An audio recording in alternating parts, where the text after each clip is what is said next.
What is up, boys? So, as you can see in the title, today we are gonna be reviewing a pro game. A lot of people requested me to do that, and today I finally, I always had the chance, but today I finally realized, or let's say remembered to do it finally.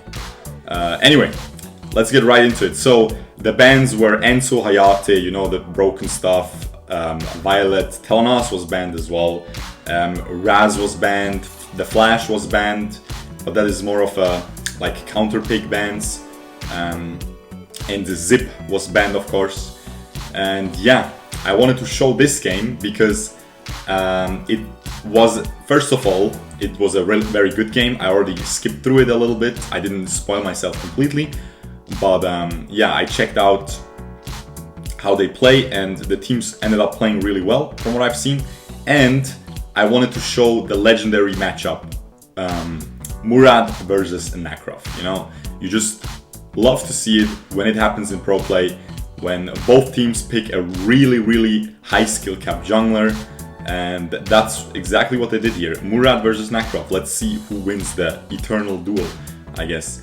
And you can see Dio-chan, of course, really good new reworked mage, and the Preta, as I said, in my opinion, a really strong pick right now, and the pro teams agree, I guess.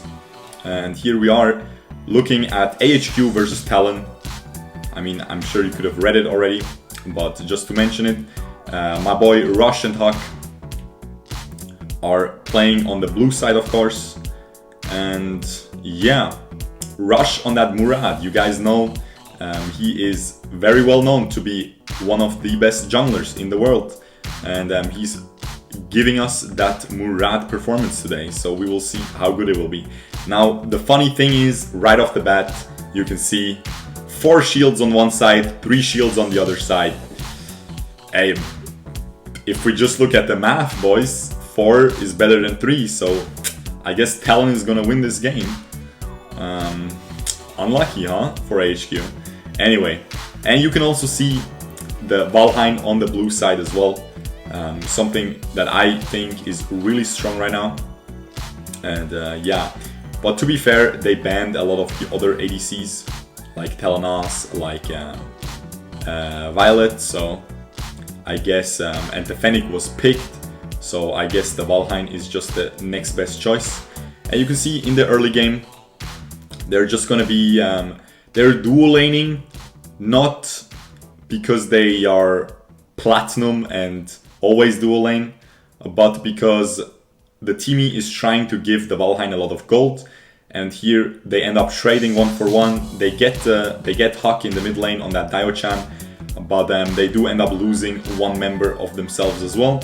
However, it was just their support Xenial, so I would gladly make that trade, get a kill on my Nakroth on the enemy mid laner, in return for giving up my team's support.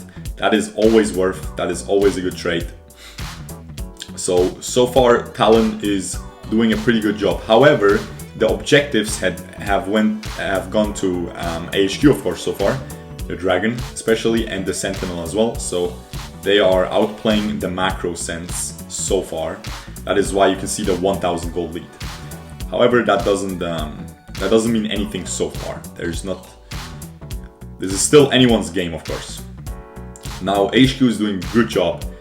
They just want to keep applying pressure on that Valheim lane.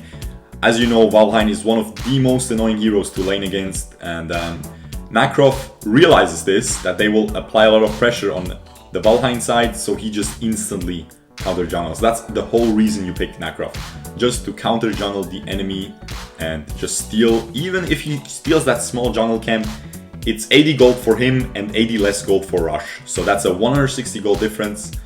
You know, you can see the gold is already evening out a little bit just by doing small things like that.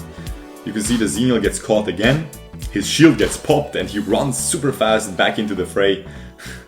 Really broken thing.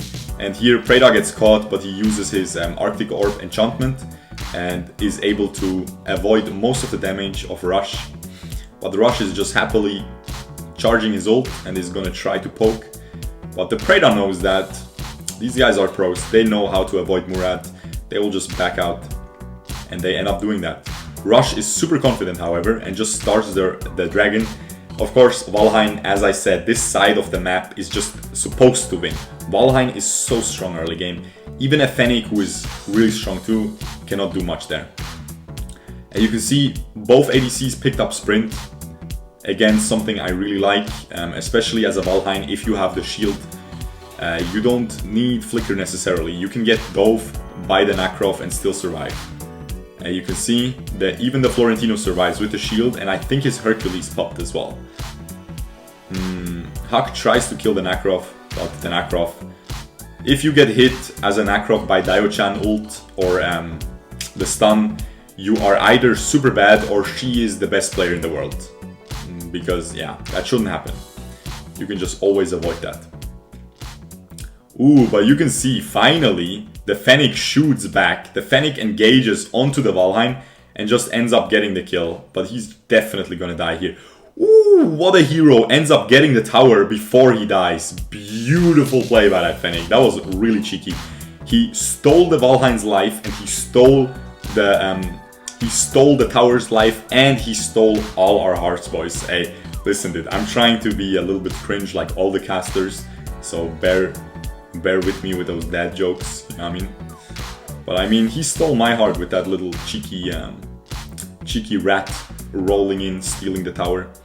Anyway, you can see Timmy, in my opinion, really strong right now with a Valheim. This is actually a King of Glory comp. Now I know Valheim is completely reworked in King of Glory, but it's still the same concept. Valheim doesn't have an escape in both games, and you just have a Timmy to protect him, and he just DPSs everyone down. Just does so much damage, early, mid game, and even late game. So yeah. And here Timmy is just gonna trap him. Of course, KSSA, one of the best supports in the world. It's not just I say that, a lot of people say that. And here Rush is doing a phenomenal job. He doesn't end up doing the ult because he knew. That was beautiful though by Nakroth. He knew if he jumps back there, let's just look at it again. He knows the Nakroth is camping his shadow. So if he just ults the Xenial, Xenial is gonna use his shield, and then he's not gonna die, and then the only thing he can do is either stay completely overextended or jump back to his shadow, and then Nakroth will just kill him. So he tried to jump back and then ult the Nakroth, but it was a good idea, but he was still overextended, and the Nakroth ended up having more damage and killing him. Well played by Nakroth, well played there. And you can see the Florentino is just chilling. Florentino, of course, a very exciting hero to watch as well. Really hard hero to play. And you can just see the Valheim damage is just absolutely insane. I would have probably died there too as a Fennec. I would have thought as well, dude, I'll just kill this guy. You know, I'll just steal him again. But that was more damage than I expected. That is insane. We have to definitely check out this build. And I'll make a separate video on this build, I guess, to get some of those views, you know? I mean, boys. Anyway. We can see the Florentino just completed rank breaker, so I think he goes Hercules into rank breaker. Interesting. Not really interesting, I guess it's basic. I just never played that hero, so I don't even know what he builds. And you can see now Talon is actually getting back control of the game. It's dead even almost. 1k at this point doesn't really matter. And you can see Huck is just clearing out the waves top lane, so they can't push the tower. Of course, you have to always be careful. Usually you think a mage cannot push your tower really fast, but a Preda can. He will just pop his ult. He's probably running the enchantment that reduces the ultimate cooldown, and yeah, then he can just spam his ult every 20 seconds, so he really doesn't care. Again, Nakroth just waits beautifully for that Murad shadow, and this is a huge play by Huck. He goes really deep with his ult, and then the Florentino just follows up. Beautiful play there. Huck flickers during his ult into them, dealing more damage to them. Absolutely beautiful. And you can see NT is just... NT, of course, if you guys remember, He used to be the mid laner, but then Alpha Red merged with AHQ, and he said, okay, listen, we're getting Huck, one of the best mid laners. And he probably thought, listen, I'll just let Huck mid, I'll just go side lane, I can learn that, it's fine. Both super great mid laners, but he was probably like, listen, I like ADCs too, I'll just learn that, don't worry about it, you can have the mid. And then they have the mid lane jungle synergy with, of course, Rush, so they keep that alive. That was really a good decision, I think. And very impressive by NT that he can just switch his role and immediately become one of the best AD carries in his league as well. Really, really nice player. And here Huck probably, Rush is probably gonna try to kill this guy, but doesn't end up getting it. He was a little bit too far there. Fennec, of course, knew that and respected that. Again, Rush just trying to charge his ultimate there. Did succeed. And ends up poking the Preda a lot. To half HP actually. And the Florentino just chases this Nakroth insanely. What an annoying hero to play against, Florentino. Jesus. Just chasing even a Nakroth so deep.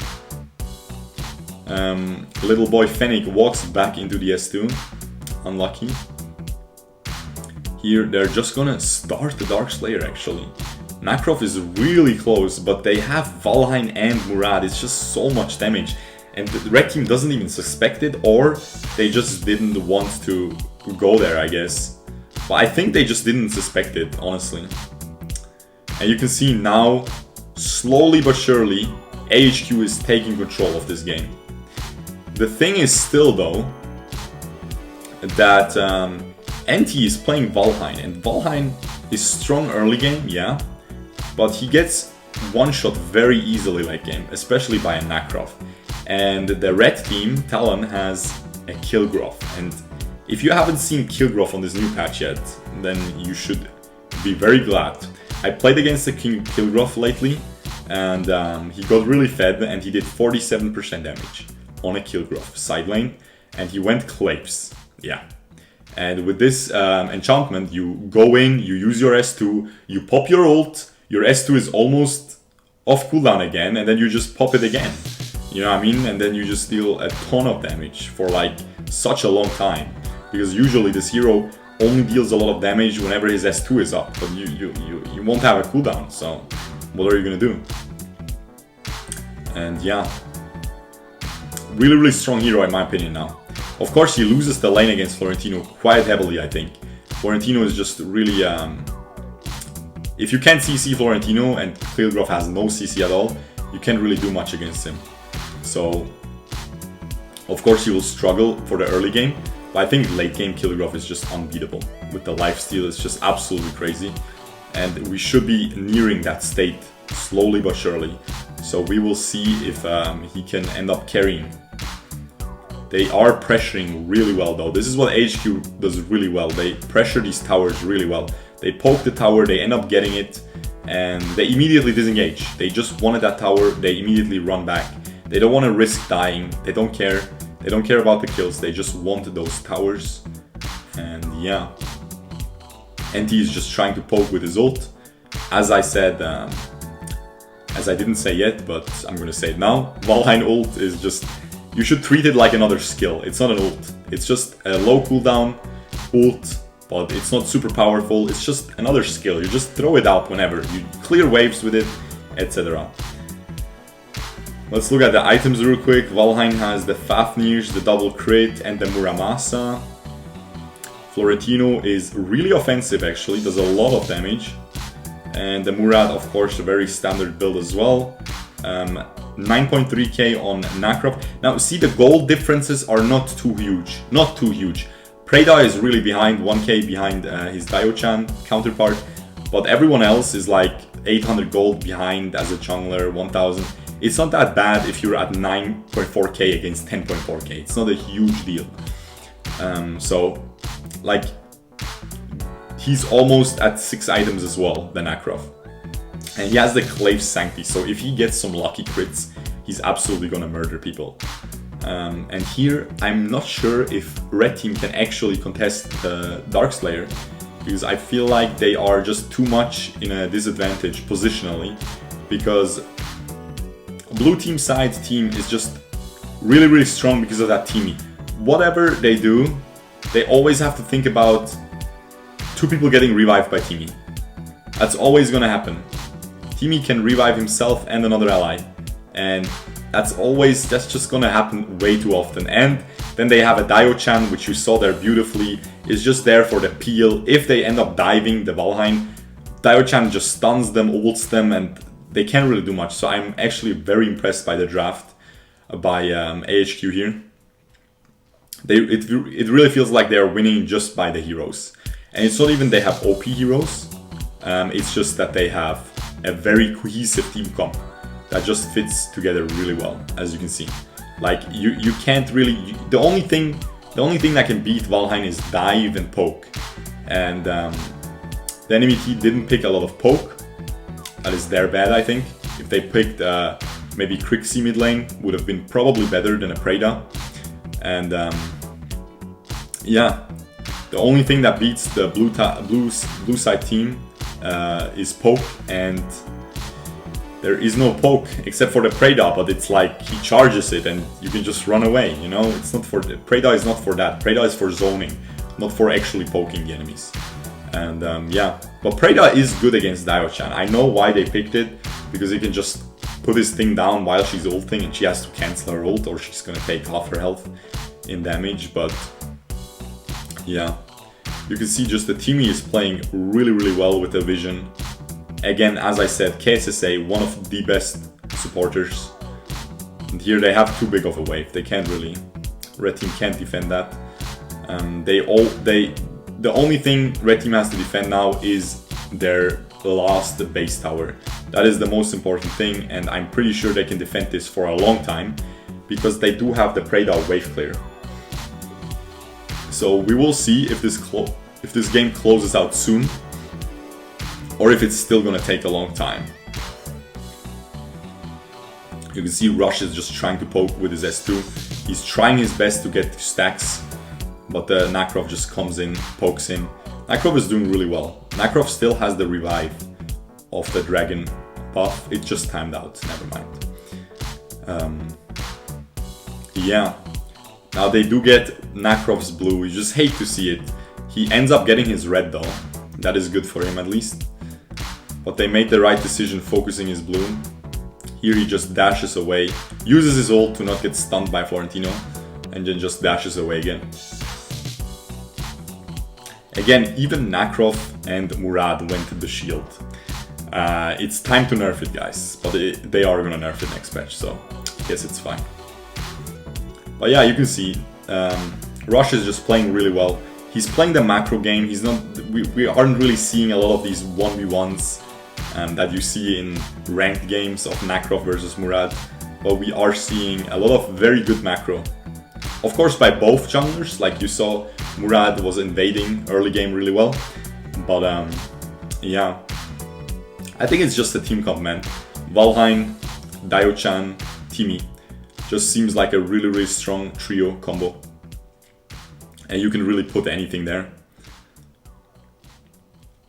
And even if the enemies had poke, Murad can just jump to that poke like a Kali or something and just kill her. So they did well here. They did really well with this team comp. And Murad is good for peeling for Valheim as well, to be honest, because you can just put down the S2 and stun the enemy twice with his dash, etc. Now you can see the game is getting a little bit stale, because now it is the time to close it out. And of course, Valheim late game is not super strong. If they had a Violet, she could just kill those towers from a million range away. Same with Talon, but Valheim just doesn't have that option. So he has to, you see how he's dancing at the edge of the range. His teammate has to like kind of suicide in to make him get the, that is a huge team fight. And you can see just everyone gets revived by Timmy. Huck ends up dodging the Preda with his Arctic Orb. Valheim dies, but he has the Blade of Eternity. And I think this should be the game, unless the little Fennec can do a hero play, but he just ends up dying as well. Nakroth kills the Florentino, but he cannot save the game. Beautiful game. Let's see the damage numbers. Of course, you can see all the. This is a sick earring, boy. Looking like a K-pop star. Good job on that. Anyway, let me see the damage. There we go. 513 for Valheim. Let's see the damage. Come on, man. There we go. 29, 26 for Valheim. 29 for Dayo-chan. 31 on the Nakroth. That is huge for such a melee assassin. That is a very good amount of damage dealt. Was probably part due to Preda just not being able to do much this game, not really playing too well either, going 0-3. So of course wasn't able to do a lot of damage, so it just boosts the Nakroth percentage.